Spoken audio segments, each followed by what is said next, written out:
I have a very specific question, but graphic design. Did you get into it just because you're like, oh, I'm creative and I want to do this? Because when I was in college, I basically wanted to be the triple threat, right? I wanted to do photographic and video. And video was the one that clicked. But for some reason, I tried so hard at graphic design and it was not click. I did not understand. Do you think people are just born with graphic design like abilities? I do you still do a lot of it? I do a lot of it for myself now. I don't really freelance anymore, but I feel like you're either born with kind of like a creative type brain or you're not, and I feel like you have it because obviously you do video.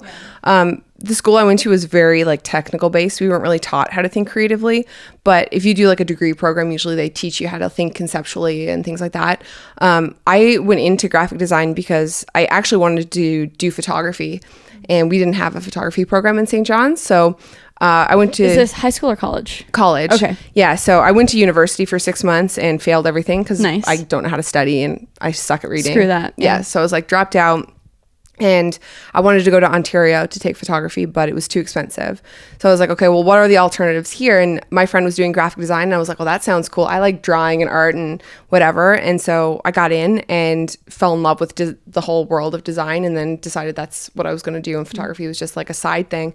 But you know, I think going through the course and looking at the people that were in the course, I think you can learn how to use the programs and how to do the things. But if you don't have like the creative side of your brain, it's really difficult to not just be a production artist, but actually be a designer.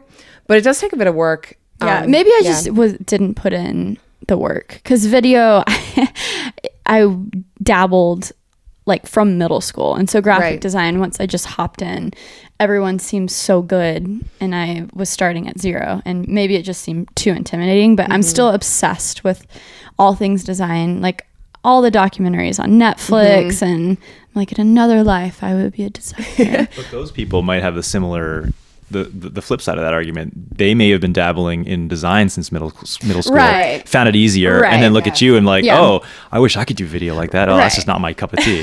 So I think it works in both ways too. And I think it helps when you start young. That's why, man, I wish school had more initiatives for creativity. And luckily, I mean, I went to a normal public school, but luckily my school was very lenient when it came to projects. So no matter if it was social studies or science or math, if there was a big project, they're like, hey, you can either do a written report or a music video.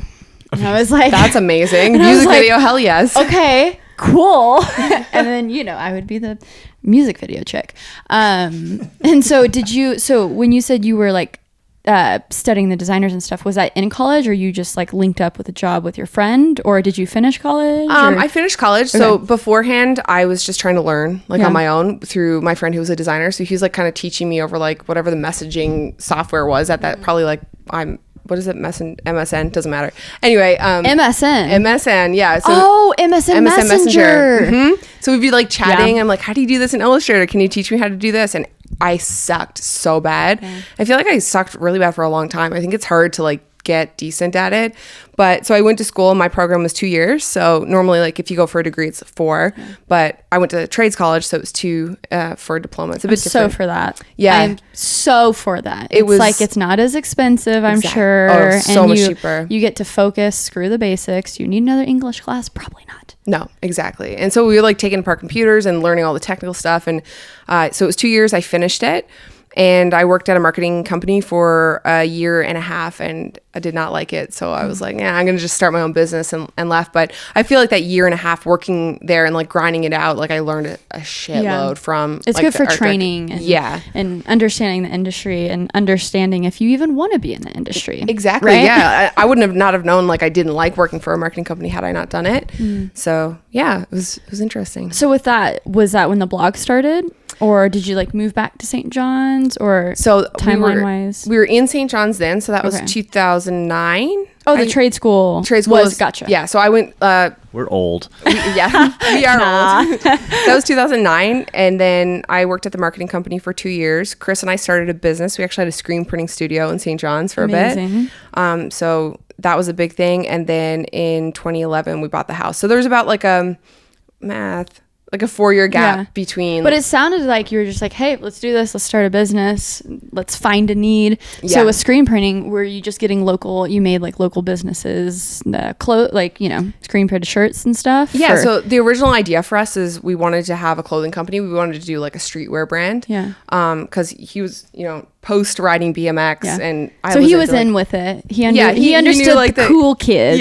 Like John. Yes, exactly. Yeah. This was the days of like all over prints. So I was obsessed with like, okay, we can get this equipment. I can get these giant screens. We bought this massive 54-inch wide conveyor belt infrared dryer. Wow. We had all these water-based inks, discharge inks, all these specialty printings. Like we were pretty into it. Yeah. Wow. But it was labor intensive, and I was in medical school at the time, and it just didn't really. That was going to be my other question, because I feel like I watched the video where you were like, what do I actually do? And you said it took 14 years of school to get to where you are? Yeah. So I haven't added it up in a while. So it's 4-year undergrad, not including high school. It's 4 years of undergrad, 4 years of med school, 5-year residency, and then 1 year fellowship. So it's 14 years. Oh my God.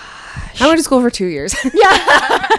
My brain doesn't work like that. Yeah. So, okay. This leads to the bigger question. Did you know that you wanted to do this since you were a kid? Because I feel like you don't make that decision lightly. How did you figure out because it seems like a niche field. It is. And I was one of those annoying kids that was like 8 years old, and they were like, parents were like, what do you want to do when you grow up? I was like, I'll be a doctor, blah, blah, blah. And then I bet your one Asian parent was like, I'm so proud.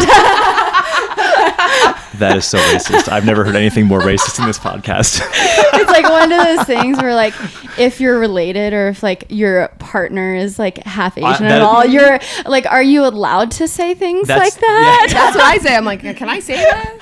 Am I? It's pretty understanding. I have so many anecdotes about Becki and all the things that he's been calling me racist since we got to this camera camp. That's amazing. So good. We were in the van full of Sony crowd straight from Japan. So embarrassing. She was the only white person in the van. And I was scratching my eye, and he was like, "What are you doing, you racist?" I was like, she was like this. She was like.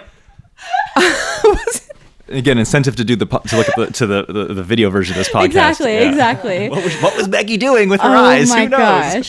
But I think that's a pretty understanding generalization. Yeah, yes, it's a generalization. So but interesting enough, did you feel that pressure growing up? Did that attribute to it? I didn't. Okay. And because mom's like, she's the whitest Asian that I know, secondary to me. She's from Newfoundland, which is she was born and raised in Newfoundland. Gotcha. So, like, it was my grandparents that immigrated. Okay. So she would be like, I'd be like third generation, she'd be second. Cool. So she's very North Americanized, we'll say.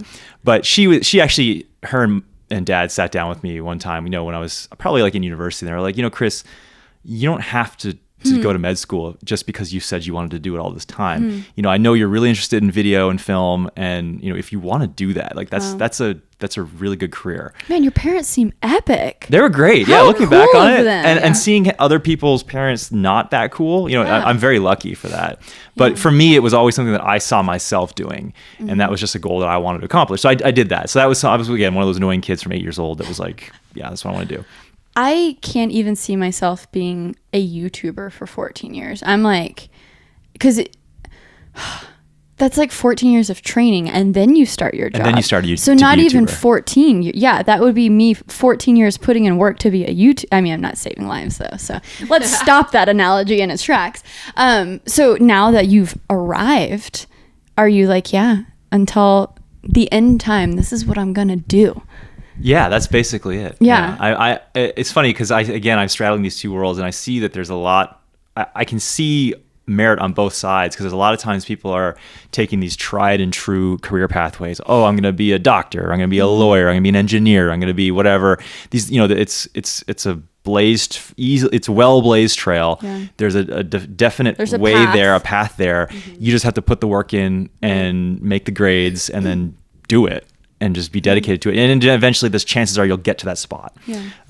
But now you've got other careers, like being a YouTuber, where it's less well blazed. Lots of people have done it, sure, but there's no well-defined path. Exactly. Yeah. Everyone's got a different story. Yeah, and it's also not guaranteed. Like the success there is not guaranteed. Oh yeah. Yeah. Right. So I kind of, and having friends now who are all having kids, and this is a bit off on a tangent, but I think a lot about like, how do you tell your kids what they want? They can be anything they want when they grow up, but keep it realistic. So I've kind of thought about it as, you can do whatever you want in life. Here are the jobs. Here's the general average salary of each of these jobs.